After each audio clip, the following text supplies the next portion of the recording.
اس میں عید الفطر کے حوالے سے چند باتیں میں عرض کرتا ہوں۔ کچھ چیزیں ایسی ہیں کہ جو عید سے پہلے کرنی ہیں۔ مثال کے طور پہ ایک کام تو یہ کرنا چاہیے کہ اس دن آپ نے صدقہ فطر ادا کرنے کا اہتمام کرنا چاہیے۔ پہلے ادا ہو چکا ہے تو فبہا، بہت اچھا ہے، لیکن اگر ایسا نہیں ہوا تو پھر کم از کم عید سے پہلے صدقہ فطر کی ادائیگی کا اہتمام کرنا چاہیے۔ ٹھیک ہے۔ دوسری بات یہ ہے کہ چونکہ یہ خوشی کا دن ہے اور اس کا آغاز ہوتا ہے اس بات کے ساتھ کہ اللہ کی سنت یہ ہے کہ انسان جب گھر سے نکلے تو نکلنے سے پہلے کوئی میٹھی چیز اپنے لیے اس کا استعمال کرنے کا طریقہ ہونا چاہیے۔ دوسرا، جب آپ جاتے ہیں تو اس میں راستے میں آپ نے کچھ اذکار کا اہتمام کرتے ہوئے جانا ہے، اس ماحول کو معطر کرتے ہوئے جانا ہے۔ اللہ اکبر، اللہ اکبر، لا الہ الا اللہ، اللہ اکبر، اللہ اکبر وللہ الحمد، آہستہ آواز کے ساتھ عید الفطر میں، اور اگر عید الاضحیٰ ہو تو پھر اس کو ذرا اونچی آواز کے ساتھ تاکہ سارے لوگ اس کو سنیں۔ تو یہ دونوں میں تھوڑا سا ایک ڈفرینس بھی ہے۔ دوسری ایک سنت یہ بتائی گئی ہے کہ جس راستے سے آپ نے جانا ہے واپسی کے لیے، اس سے مختلف راستہ اختیار کرنا ہے۔ اس کی بڑی حکمتیں ذکر کی گئی ہیں۔ ایک حکمت یہ بتائی گئی ہے کہ چونکہ انسان جتنے راستوں سے آئے گا وہاں اللہ تعالیٰ کا ذکر ہوگا، وہ راستے، وہ فضا انسان کے لیے قیامت کے دن اللہ کو یاد کرنے کا ایک گواہ بن جائے گی اس کے لیے۔ دوسرا یہ بھی ہے کہ چونکہ مدینہ منورہ میں ایک خاص ماحول تھا، کوئی نان مسلم کمیونٹی بھی وہاں رہتی تھی، تو اس سے اسلام کی ایک شوکت اور ایک قوت کا اظہار بھی ہوتا تھا۔ دوسری ایک بات اور بھی ہے یہاں پر سمجھنے والی، وہ یہ کہ عید الفطر کی جو ادائیگی ہے اس میں ویسے تو عام نماز کے مطابق ہی اس کا طریقہ ہوتا ہے، لیکن کچھ فرق ہیں۔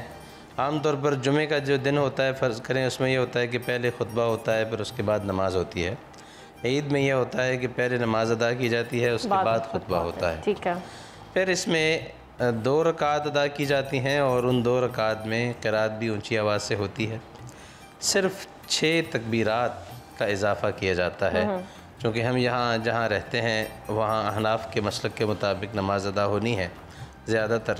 تو اس میں پہلی رکعت میں بھی 3 تکبیرات کا اضافہ ہوتا ہے، دوسری میں بھی 3 تکبیرات کا اضافہ ہوتا ہے، تو مجموعی طور پر یہ 6 تکبیرات بن جاتی ہیں۔ اب جب آپ پہلی رکعت میں پڑھتے ہیں تو اس میں پہلی رکعت میں ثنا کے بعد 3 تکبیرات امام ادا کرتا ہے، 3 دفعہ اللہ اکبر کہتا ہے، پھر اس کے لیے ہاتھ اٹھائے جاتے ہیں، پھر اس کے بعد قرات کی جاتی ہے۔ دوسری رکعت میں قرات پہلے کی جاتی ہے، قرات کے بعد 3 تکبیرات زوائد امام ادا کرتا ہے، تینوں دفعہ ہاتھ اٹھایا جاتا ہے، اور پھر چوتھی تکبیر جب کہی جاتی ہے تو وہ رکوع کے لیے ہوتی ہے، امام رکوع میں چلا جاتا ہے۔ اس طرح یہ کچھ تھوڑا سا ڈفرینس ہوتا ہے عید کی نماز میں عام طور پر جمعے کی نماز کے بعد سے۔ پھر اس کے بعد جب 2 رکعت پوری مکمل ہو جائیں گی، 2 رکعت کی ادائیگی کے بعد سلام پھرے گا، سلام کے بعد امام عید کا خطبہ ادا کرتا ہے۔ 2 خطبے جس طرح جمعۃ المبارک میں ہوتے ہیں، اسی طرح عیدین میں بھی 2 خطبے کے ساتھ امام جو ہے وہ اپنے خطبے کی تکمیل کرتا ہے، اور اس کے بعد اس میں وہ پھر عید کے دن، اس کی اہمیت، اس کے احکامات، اس کے فرائض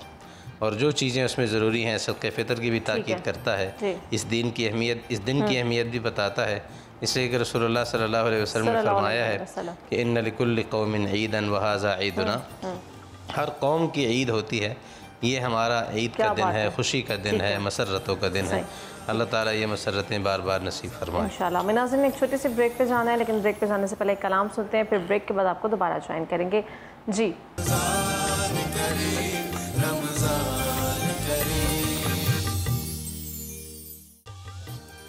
ویلکم بیک ناظرین، گفتگو کا سلسلہ ایک بار پھر آگے بڑھاتے ہیں۔ ڈاکٹر صاحب اس چیز پہ رہنمائی فرما دیجیے کہ نبی پاک صلی اللہ علیہ وآلہ وسلم کے زندگی میں جب یہ تہوار آتا تھا تو وہ کیا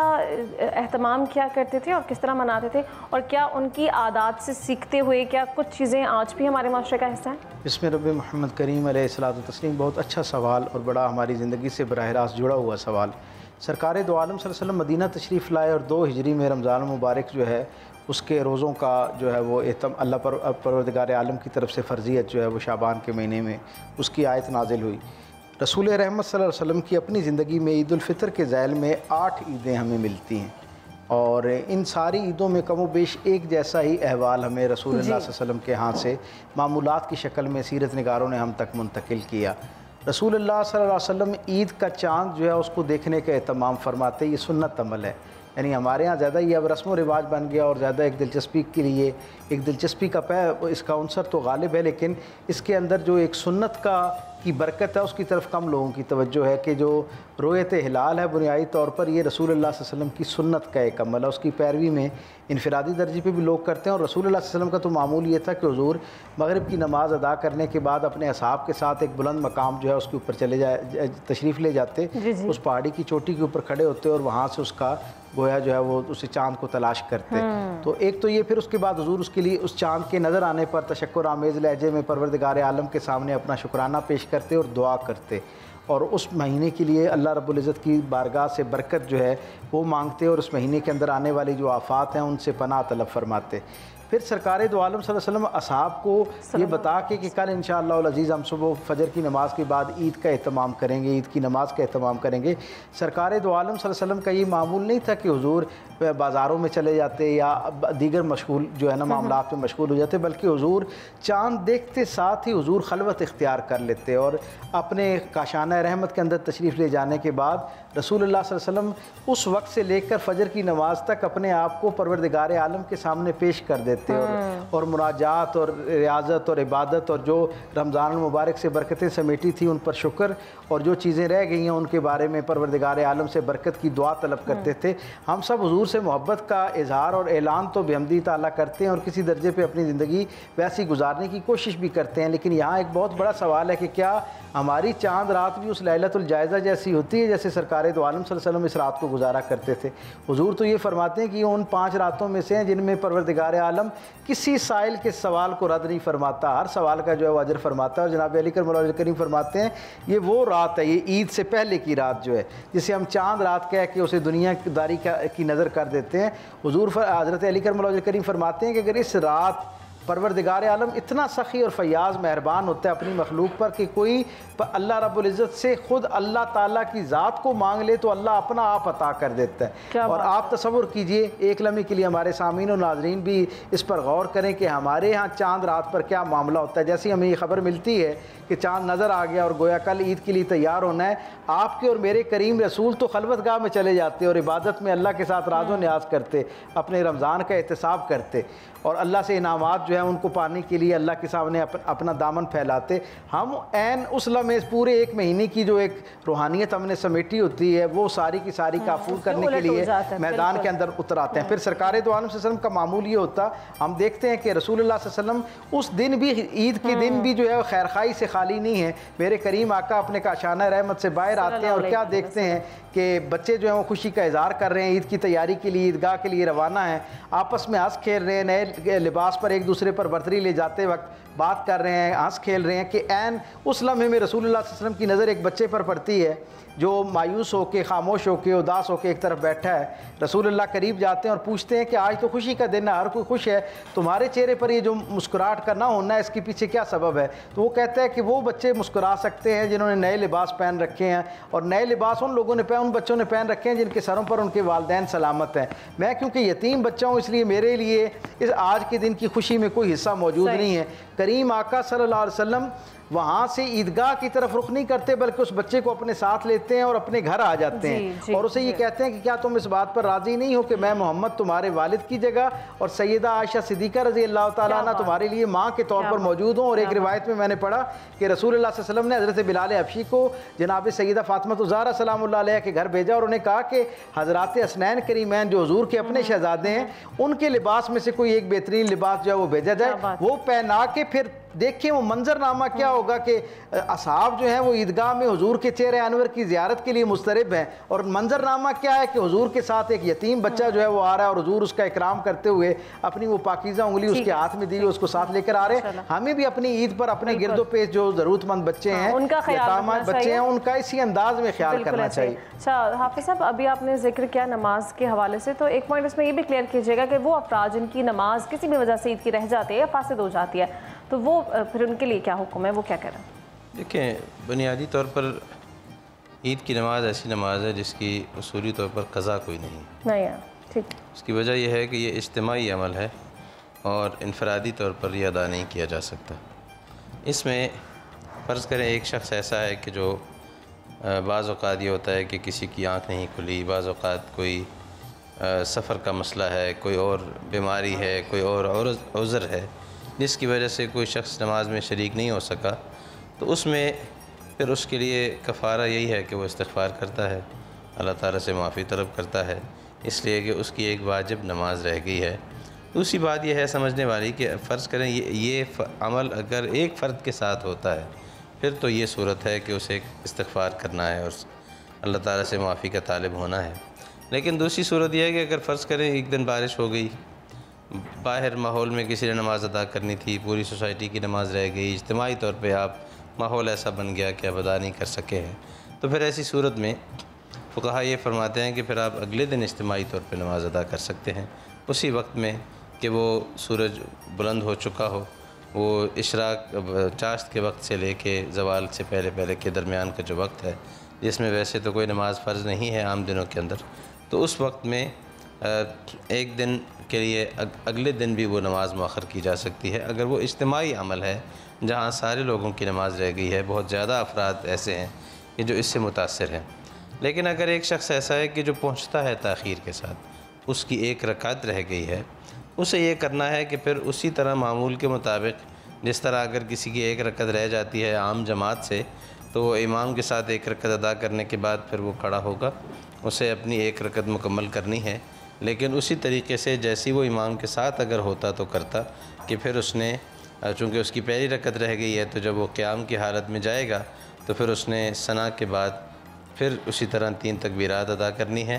تینوں دفعہ ہاتھ اٹھانا ہے، پھر اس کے بعد اس نے قرات کرنی ہے اور قرات کے بعد بیٹھ کر مطلب رکوع اور سجود کے بعد تشہد میں بیٹھ کر اس نے سلام پھیرنا ہے، تو معمول کے مطابق اسی طرح اس نے نماز ادا کرنی ہے۔ تو اس اعتبار سے ہمیں یہ طریقہ تھوڑا سمجھنا بھی چاہیے۔ اگر فرض کریں ایک شخص وہ ہے کہ جو پہلی رکعت میں ہی آ کر شریک ہو گیا ہے اور امام کے ساتھ ہی آ کر شریک ہوا ہے، لیکن اس وقت جب وہ گزر چکی ہیں تکبیرات، لیکن وہ قرات میں آ کر شامل ہوا ہے، تو پھر اسے امام کے ساتھ شریک ہو کر اللہ اکبر تکبیر تحریمہ کے بعد پہلے 3 تکبیرات کہنی ہے، پھر اس کے بعد امام کے ساتھ شریک ہونا ہے اور اپنی نماز مکمل کرنی ہے۔ تو تکبیرات واجبہ کا ادا کرنا بہرحال ضروری ہے، تو اس اعتبار سے یہ طریقہ جو ہے وہ اہتمام کے ساتھ ہمارے سامنے ہونا چاہیے۔ بہت شکریہ ناظرین، ابھی چھوٹی سی بریک پہ جانا ہے، بریک سے واپس آئیں گے تو گفتگو کنٹینیو کریں گے، ہمارے ساتھ رہیں۔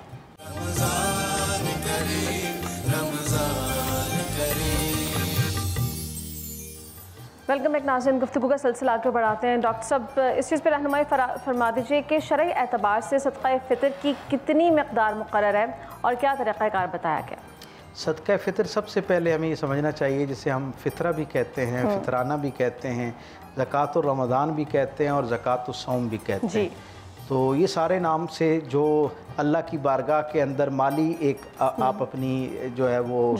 ایک چیز پیش کرتے ہیں، اسے صدقہ یا فطرانہ کہہ سکتے ہیں، آپ صدقہ فطر یا فطرانہ کہہ سکتے ہیں۔ اس کا معاملہ یہ ہے کہ رسول اللہ صلی اللہ علیہ وسلم کی زندگی کے اندر یعنی صدقہ فطر کے اعتبار سے ویسے تو 8 رمضان ہیں اور 7 رمضان کا احوال سیرت نگاروں نے اپنے پاس محفوظ کیا ہے، اور عالم یہ ہے کہ رسول اللہ صلی اللہ علیہ وسلم نے جو عام گندم ہے اس کے مقدار سے بھی جو ہے وہ صدقہ فطر جو ہے اس کی ادائیگی کی ہے، جو کے اعتبار سے بھی کی ہے، کھجور کے اعتبار سے بھی کی ہے اور کشمش کے اعتبار سے بھی کی ہے۔ اور یہ ہمارے سامعین و ناظرین کی معلومات کے لیے میں عرض کرتا چلوں کہ اس کا فیصلہ پروردگار عالم نے گویا حضور کی سنت کے ذریعے سے ہمیں یہ ہدایت دی ہے کہ اس کا فیصلہ بندہ مومن نے خود اپنی دیانتداری سے کرنا ہے کہ اس کی مالی حیثیت، اس کے اسباب، اس کے وسائل کس درجے کے ہیں۔ اگر وہ بالکل بنیادی درجے کا باوسائل آدمی ہے تو پھر اسے گندم کے حساب سے جو ہے 1.25 کلو جو گندم ہے اس کی قیمت، جو گندم وہ کھاتا ہے، جس معیار کی اور جس قیمت کی گندم وہ کھاتا ہے، 1.25 کلو کی جو قیمت بنتی ہے وہ یعنی ایک فرد کی طرف سے، گھر کا جو ایک فرد ہے اس کی طرف سے ادا کی جائے گی۔ اگر وہ سمجھتا ہے کہ اس سے ذرا بہتر حالت میں ہے تو جو اگر ہوگا، کھجور ہوگی یا کشمش ہوگی تو اسے پھر وہ 3.5 کلو کے حساب سے جو ہے وہ دے گا۔ سرکار دو عالم صلی اللہ علیہ وسلم کے ہاں جیسے میں نے عرض کیا کہ سیرت نگاروں نے 7 مرتبہ کا احوال لکھا کہ جب حضور نے صدقہ فطر جو ہے وہ ادا کیا، اور 7 میں سے 4 مرتبہ سرکار دو عالم صلی اللہ علیہ وسلم نے کشمش کا جو ہے وہ صدقہ فطر جو ہے کشمش کی مقدار کے حساب سے دیا۔ گویا اس سے ہمیں یہ پیغام پہنچتا ہے کہ جو آدمی جس وسائل کا ہے اسے اپنے طور پر خود فیصلہ کرنا چاہیے. ہمارے ہاں ایک رواج پڑ گیا ہے کہ جو منیمم ہے جو گندم کے حساب سے ہم اس کو نکالنا چاہ رہے ہوتے ہیں. گندم میں بھی پھر ہم یہ دیکھتے ہیں کہ عام مارکیٹ میں سب سے سستا والا آٹا کون سا اس کے حساب سے نکالتے ہیں. اور ایک اور بات میں یہاں عرض کرتا چلوں, قبلہ پروفیسر صاحب اس بات کی تائید فرمائیں گے کہ یہ منیمم اماؤنٹ ہے. پروردگار عالم کے ہاں ہدیے کے طور پر جو آپ نے اپنے مال میں سے اثار کرنا ہے وہ تو جتنا زیادہ ہو اتنا اللہ کے ہاں پسندیدہ ہے, بہترین کی طرف جانا چاہیے. اس لیے یہ کم سے کم مقدار ہے, یہ تو دینا ہی دینا ہے. اور اگر یہ بھی کم سے کم مقدار پہ اگر آپ نے اتفاق کرنا ہے تو پھر جو بہترین حالت اس کی ہو سکتی ہے اس کے حساب سے دیا جانا چاہیے. اور یہ گھر کے جتنے یعنی نابالغ بچے ہیں وہ جو صاحب نصاب گھر کا آدمی ہے اس کی ذمہ داری میں شامل ہے, ان سب کی طرف سے دیا جائے گا. فقہاء نے تو یہاں تک کہا کہ جو اس دن پیدا ہونے والا بچہ ہے اس کی طرف سے بھی دیا جائے گا. ٹھیک ہے. تو حافظ صاحب آپ یہ بتا دیجئے کہ پرسیپشن یہ ہے کہ جو روزے رکھتا ہے اسی کا وہ فطرانہ دے سکتا ہے, کہ جس نے روزے نہیں رکھے ہیں یا کچھ روزے رکھے ہیں اس پر بھی فطرانہ اتنا ہی فرض ہے یا واجب ہے؟ دیکھیں, پہلی بات تو یہ ہے کہ ڈاکٹر صاحب نے ذکر کیا کہ مقدار کے حوالے سے وہ بات کر رہے تھے. میرا ایک پرسنل قسم کی رائے ہے, ہو سکتا ہے عام طور پر علماء اس سے اتفاق نہ کریں, وہ یہ کہ بنیادی مقصد اس کا یہ تھا کہ جو ایک ضرورت مند شخص ہے اس کا کم از کم یہ عید کا دن جو ہے یہ اچھا گزر جائے. صحیح. اب فرض کریں کہ ایک شخص وہ ہے کہ جو ہماری سوسائٹی میں وہ عید کے دن ادا کرتا ہے لیکن وہ گندم کے حساب سے ادا کرتا ہے 200 200 روپے, تو اس سے میرا خیال ہے کہ شاید اس ضرورت مند آدمی کی زندگی پہ کوئی خاص فرق نہیں پڑتا ہے. تو منیمم جو ہے وہ ہمیں اس سے دگنے کی طرف کم از کم 500 روپیہ وہ ایک ایسی مقدار ہونی چاہیے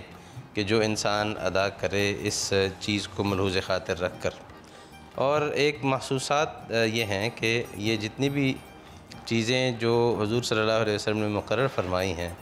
شاید ایسا لگتا ہے کہ اس زمانے میں یہ چیزیں اپنی قیمت میں اتنی زیادہ ان کا فرق نہیں تھا,